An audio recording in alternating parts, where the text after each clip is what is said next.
Hi, my name is Marco and welcome to the Model Gene. Today's video is answering the question, what are comp cards? Composite cards, or comp cards for short, are like little flyers that models give to clients at castings.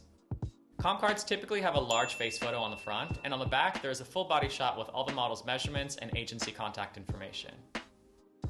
The client that is holding the casting uses these comp cards as a visual reminder of who came in to see them, separates them into a yes/no pile, and often pins them up on the wall when deciding between which models to choose from. During Fashion Week, agencies will print a special set of cards, show cards, specifically for the models who will be participating in that Fashion Week. They send all the casting directors their stack of show cards so that the clients can already have an idea of who is available and might be a good fit for the job even before the castings. Sometimes agencies, especially in New York City, will collaborate with an artist for their show cards as an attempt to stand out from the crowd and give their models an advantage. Does that work?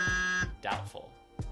The agencies typically split the fee that they are paying the artist amongst all the models that are in the show pack, so I'm fairly confident in the assertion that the models would prefer to use their regular comp cards during Fashion Week.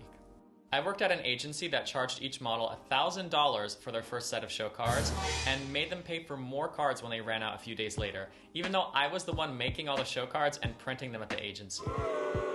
I'm sure every model who has done Fashion Week can attest to that pang in the stomach when a casting director takes a bunch of cards, knowing it means an additional charge to their account and an extra trip to the agency.